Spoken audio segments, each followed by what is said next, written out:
Welcome back. The Sarasota School Board and the Sheriff's Office have buried the hatchet, and the good news is this time it isn't in each other. The Sheriff's Office will provide 11 deputies at 10 district schools at a cost of $1.6 million. The school district will pay 80% of the costs. School security has been a major concern in the aftermath of the Parkland massacre, but the process of making sure our kids are safe as possible has been rife with insults and name-calling via text messages between some school board members and the sheriff, and the rift between the sheriff and the superintendent.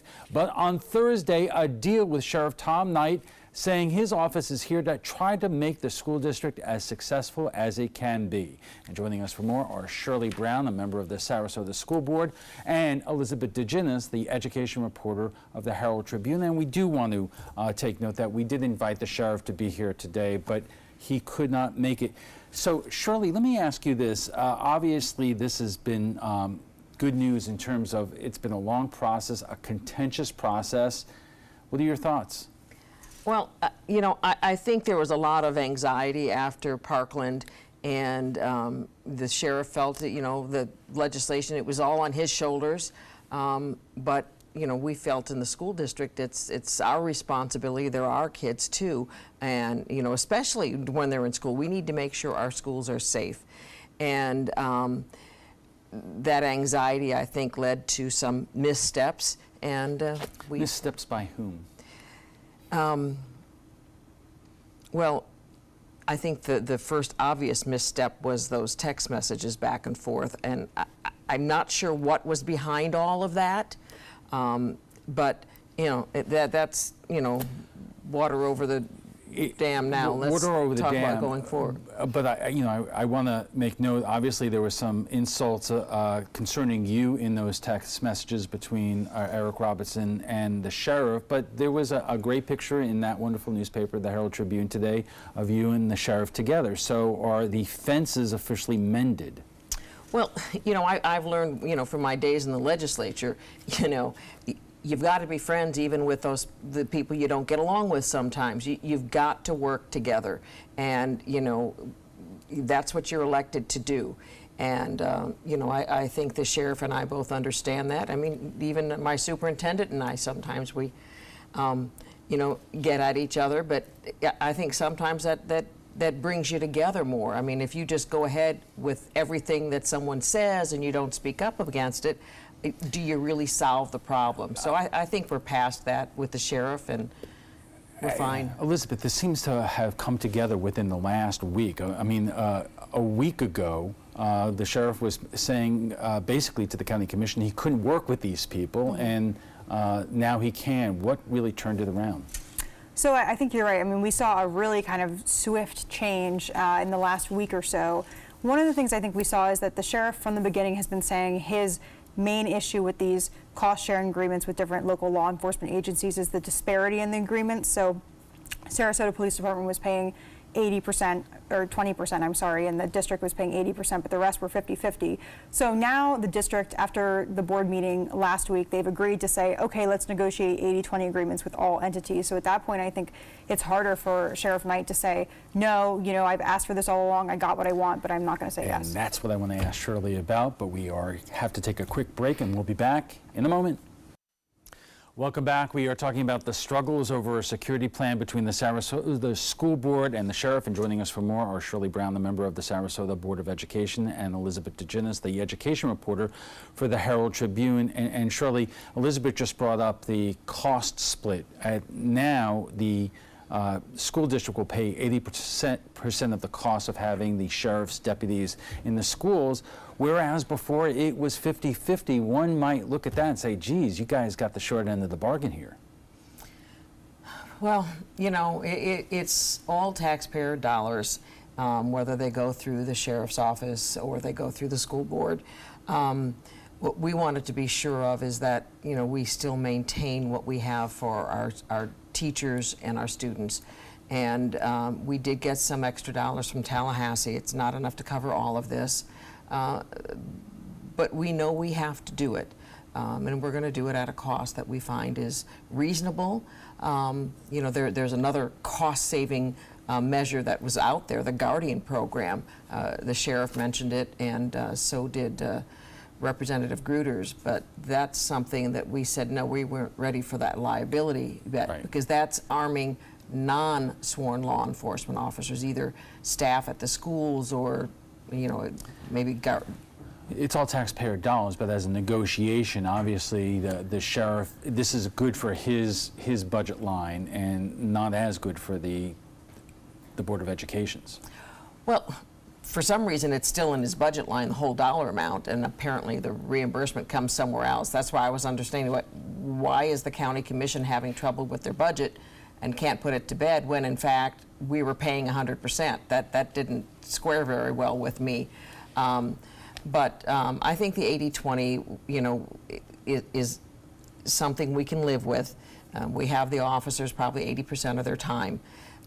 So, you know, we'll go forward. That's what we need to do. We need to go forward. Yeah, Elizabeth, you've been covering this A to Z, and every single one of these meetings. What have people been saying in the audience as this stuff has been playing out? What kind of feedback have you been getting?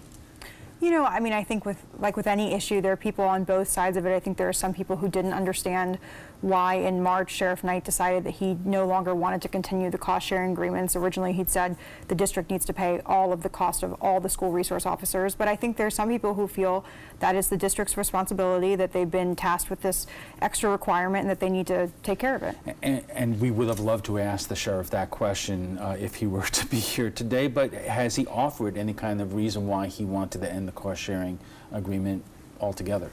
Well, aside from the disparity, which I think was, that I just mentioned, which was the 80-20 and the 50-50, I think he also felt that the new state law made it clear that it was the district's responsibility to provide for the security and not the sheriff's office or the local law enforcement agencies. But that's not exactly what Bill Galvano said subsequently.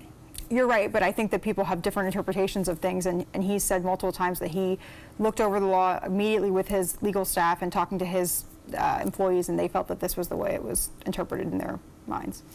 Shirley, what has been the debate amongst members of the Board of Education about the cost-sharing split and whether or not, you know, paying 80% of the cost, whereas before you only paid 50%, was worth it? I guess I can go back to that text message where it says, make us pay 100%. But, you know, you say there's different interpretations of what the law meant, and there was different interpretations of when we had to have law enforcement on all of our schools. And so it isn't just what's written on the paper that you would look at when you're having a law. It goes back to, you know, what were the intentions of the legislators and what kind of discussions came up on that. All right. And that's where you have to look at, too, not just what was written. And we will pick up on that in a moment. We are just getting warmed up in our conversation on the struggle within the school board and the sheriff's office on how to protect our children. We'll continue right after a quick break. Welcome back. If you're just tuning in, we're talking about the struggles over a school security plan between the Sarasota School Board and the Sheriff's Office. And joining us for more are Shirley Brown, a member of the Sarasota Board of Education, and Elizabeth DeGinnis, the education reporter of the Herald Tribune. Now, correct me if I'm wrong or in terms of how this is going to work. This agreement is for the next school year. It is still the intent of the school district to create its own police force that will eventually take over security for all the public schools.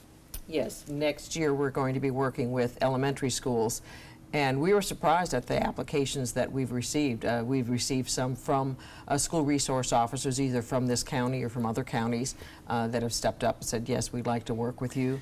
And I think there's 19 or something that we're looking at right now, and we have, I think, 14 or 15 of those that are already FDLE officers. So we were surprised that the response that we received from this, but we advertised heavily also. But what might not be surprising is the fact that it could not come together this quickly. It was the hope that you could put this in place by the beginning of the school year, and it really kind of became obvious that in order to hire a chief and officers and the equipment needed and evidence and all that stuff, that was not something that's was not realistic to believe that you could just snap your fingers and create that within a few short months. Well, and thankfully, you know, Mike Andreas and some other people behind the scenes, you know, went methodically ahead of that and continued to do that, regardless of what we were doing in the paper, you know, and between the sheriff and with the school board members.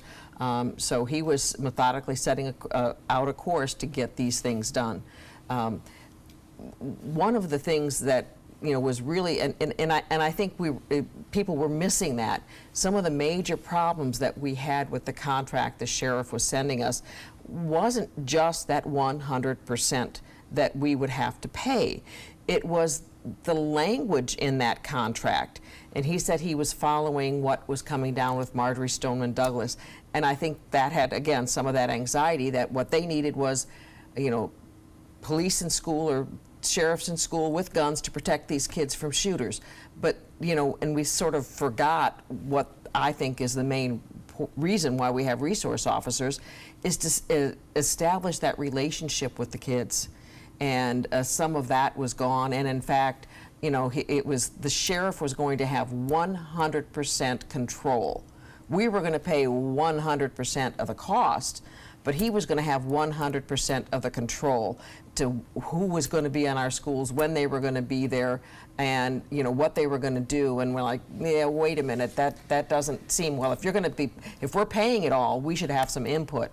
Elizabeth, over the last few months, we've talked about the difficult relationship that's developed between the school superintendent, Todd Bowden, and the sheriff. What role did that relationship, or lack thereof, play in this entire process, or are we just talking about two different things here?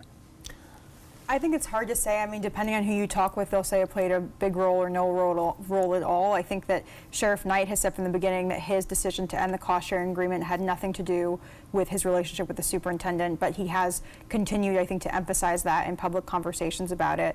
I think school board member Eric Robinson has said in interviews that he felt initially that it was largely the superintendent who had an impact on this cost-sharing. So, like with anything, it depends on who you talk to, but I think that it's certainly been a theme that's played out in the discussions, and it's in some ways hampered having this agreement earlier. What are both sides saying in terms of the nature of that relationship? Why is it so bad?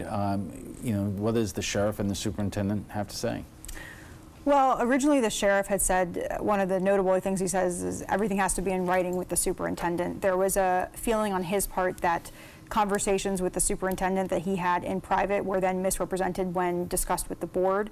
The biggest thing is that on, I think it was March 22nd, some of the board members felt that they had not known that the sheriff wanted to end the cost-sharing agreement, and then others said that they knew for a while. So it became this discussion that was kind of heated because some people were saying, why aren't we prepared? And others are saying, we just found out about this today. And what does the superintendent say?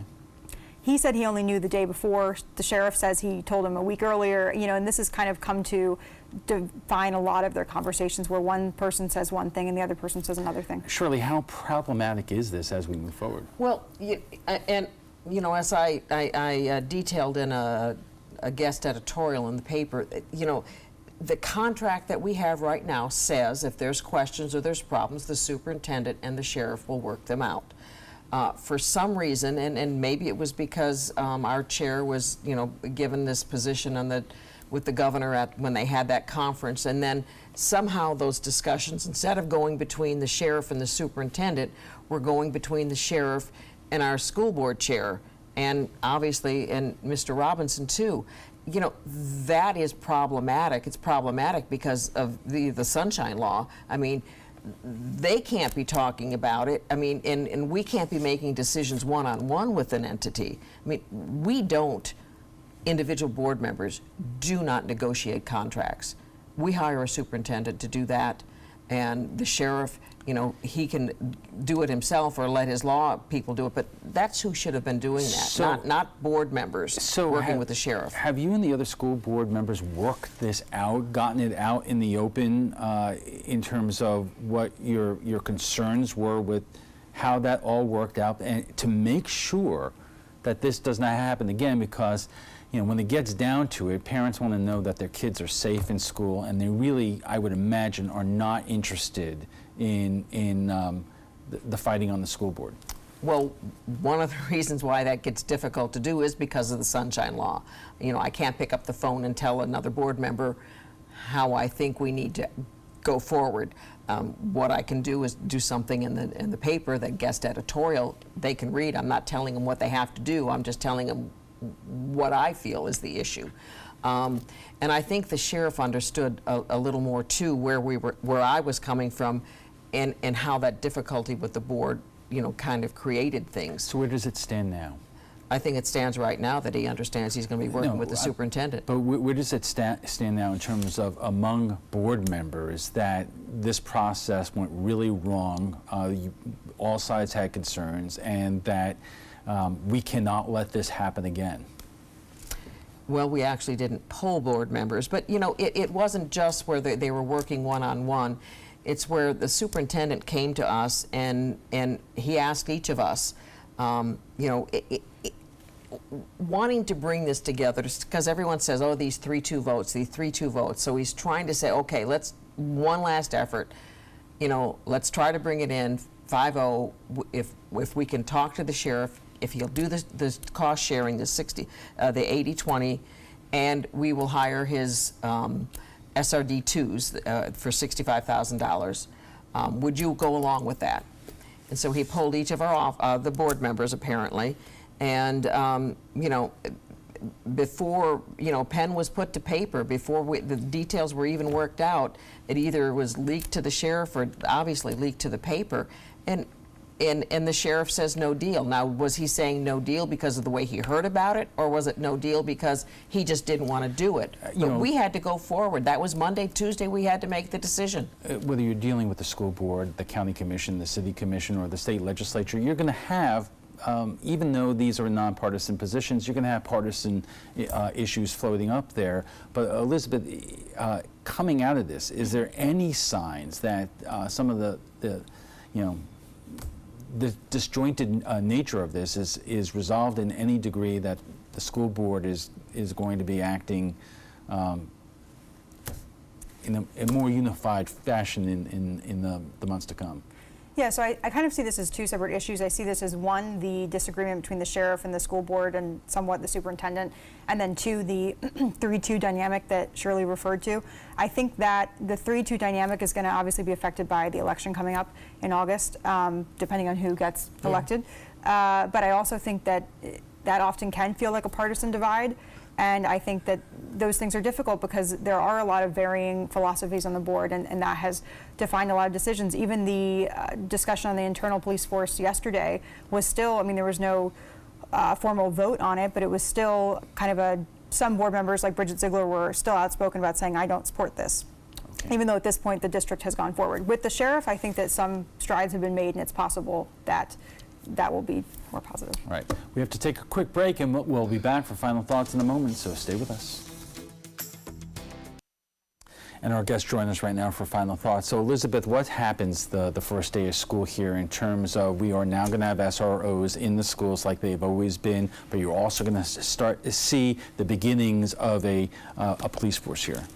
Right, so I think you're right. Next year we're going to have this kind of mix of SROs and the internal police officers. It'll be, I think, the first chance parents will really have and community members to see how the district actually handles this police force on the ground. But then the next school year they should have almost all the schools staffed by internal police officers. So I think the biggest thing is just going forward, working out some of the kinks in the management process and seeing how it all goes.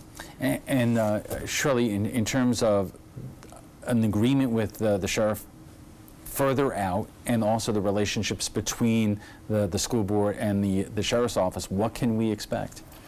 Well, yesterday we heard from the sheriff and all of our city police forces that they want to help us to make this succeed. And what we're going to do is, you know, handle things that are on the school grounds. We will still have to work with the sheriffs and the police officers. You know, when threats come in, you know, on someone's computer, that's, you know, at their home, or, you know, that's not something that, you know, we necessarily investigate. I mean, because we're on the school grounds. So there's a lot of things that we will have to work together. And if an incident comes up where there's an emergency, just like now we call the fire department if there's a fire. If there's an incident, we will call law enforcement in for assistance. Do you have confidence that whatever police force you develop here, that there will be mutual cooperation between the police force and the sheriff's office? I believe so, because we are all committed to making sure we have that safety of our kids up front. That's the most important thing we need to worry about, and what we need to work for. And the sheriff is committed to do that, and all those resource officers that we have, and all the law enforcement officers, that's what they want. That's what we all want, the safety of our kids. We all have kids in school. All right. Or grandkids. We have to leave it there. We want to thank Shirley Brown, a member of the Sarasota Board of Education, and Elizabeth DeGinnis, the education reporter for the Herald Tribune, for joining us for tonight.